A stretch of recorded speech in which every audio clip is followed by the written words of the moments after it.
Do you remember building forts from pillows and blankets as a child? A blanket thrown over chairs became a cave. The sofa turned into an impenetrable mountain. You were the architect, the builder, and the main hero of your own universe. Your world was limited only by your imagination. Now, imagine having a box of endless blankets and pillows right in your pocket. But instead of chairs, you have millions of like-minded people. Instead of a single room, you have an entire planet. You step inside and see not just your simple fort, but thousands of other amazing worlds.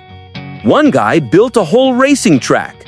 A girl next door opened a virtual fashion boutique. And someone else recreated a scene from their favorite movie. This is not science fiction. This is Roblox. But every great universe has its creators. Two humble engineers, David Baszucki and Erik Cassel. Their story is not one of a sudden revelation. It is a story of 20 years of patience. It is as if those two kids building a pillow fort never grew up, but instead kept stubbornly perfecting their craft for years, until their childhood pastime turned into an entire digital nation. They weren't chasing fame. They simply believed that every person has the right to their own world, and they gave us the tools to build it, from a simple block to an entire metaverse. This is how it happened. While future gamers were clicking the joysticks of the first consoles, Baszucki and Cassel were solving much more serious problems. Instead of virtual monsters, they were conquering the laws of physics. Their first joint project wasn't about blocks, but incredibly precise simulators for NASA and automotive giants. I look at today's kids, all in their worlds with dragons and shooters, and these two, at their age, were calculating rocket trajectories with serious faces. My neighbor, an engineer, used to say, "A good tool should be like an axe, simple but capable of building a house." That's exactly the kind of tool Baszucki and Cassel were creating, not for fun, but for real work. Their company, Knowledge Revolution, made simulators. A student would build a virtual bridge and it wouldn't collapse. Why? Because the physics were correct, just like in real life. That's what their simulator taught. Later, they sold that company for $20 million, an unimaginable sum for those times. Usually, a person would settle down at that point, buy a house, retire. But not these two. They put the money in their pockets and went back to work. Only this time, not for scientists, but for everyone.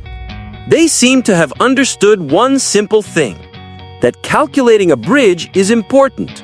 But it's even more important to give a child the opportunity to build his own bridge, even if it's made of imaginary logs. As my late mother used to say, the best toy is the one that's played with, not placed on a shelf. So they decided to make a toy, one that everyone could play with in their own way. And so, with millions in their pockets, they set out to make their toy. At first, they called it Dynablocks, a name like any other. But it didn't stick. It was like wearing someone else's coat. I remember when my grandson brought home a puppy. The whole neighborhood spent 2 days thinking of a name. Then a neighbor looked at him and said, "Why, he's a Rex!" And it just fit. It was the same for them. They went through a bunch of names until they found theirs, Roblox, from the words robots and blocks.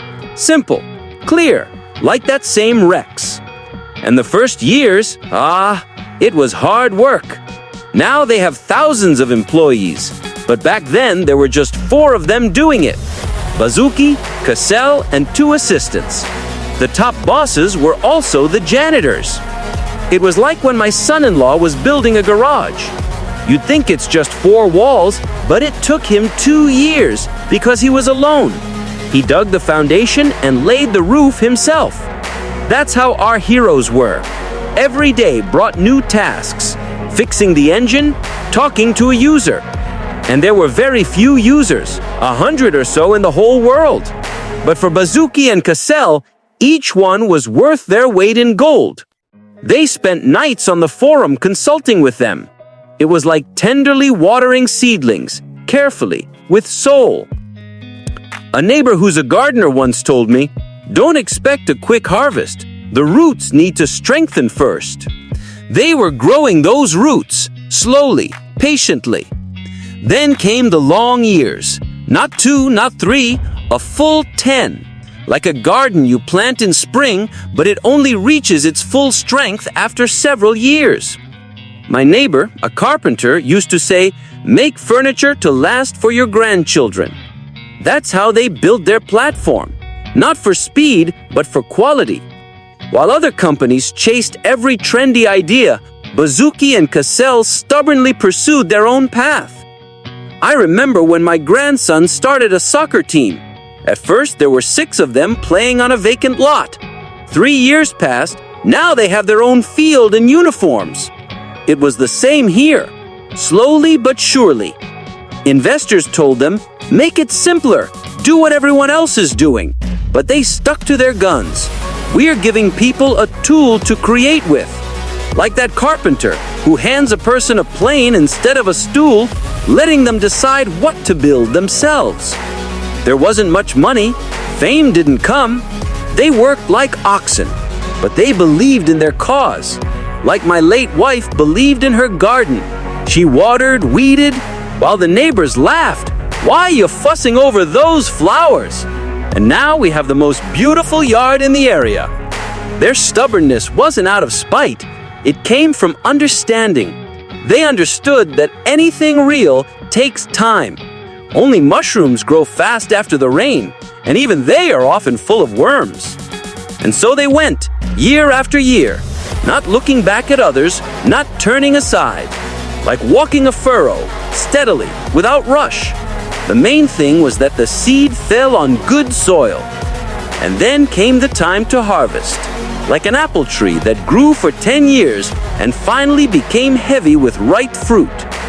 I remember in 2015, my grandson ran up to me with a tablet. "Grandpa, look!" And there was Roblox, now in his pocket. That was a game changer.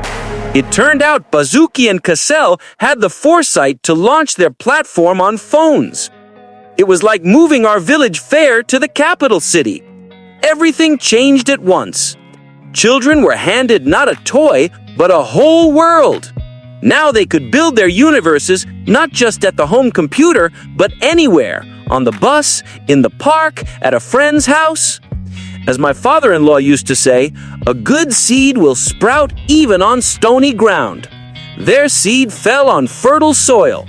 The platform they had nurtured for 20 years suddenly burst into bloom.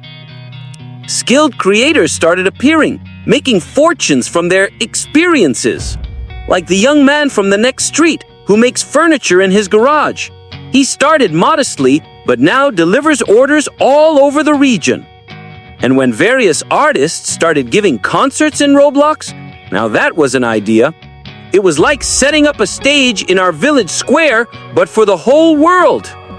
Now those two, Baszucki and Cassel, have become billionaires, but they haven't gotten arrogant.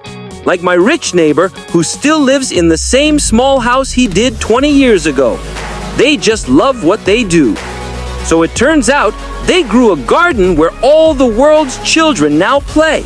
And they themselves stand to the side, watching and smiling. Isn't that what happiness is? Now everyone knows about Roblox. Children play it, newspapers write about it, it's traded on the stock exchange. But those two, Baszucki and Cassel, remain the simple engineers they always were. I look at them and remember my grandfather, the beekeeper. He would stand there fixing his hives while the honey just flowed by itself. He'd say, "I'm not the one making it, the bees are working. I just create the conditions for them." That's what these two did. They created the conditions. And such conditions that now any teenager can build their own universe. The girl from the next stairwell, for instance, designs virtual dresses. earning her pocket money. And the boy from upstairs programs entire worlds. Many are surprised, how come they, the billionaires, still check code and write to users? But I'm not surprised. I know a cobbler who until he was 70 finished every pair of shoes himself. He says you don't abandon your craft. It's like a familiar path. Stray from it and you'll get lost immediately. Their story isn't about money or fame. It's about a friendship that has lasted 40 years. It's about loyalty to a dream they once conceived in a pillow fort. It's about the stubbornness with which they pursued their goal when everyone else turned away from them. As my grandmother used to say, true happiness isn't in a chest of gold, but in a deed that will outlive you. Well, they've done their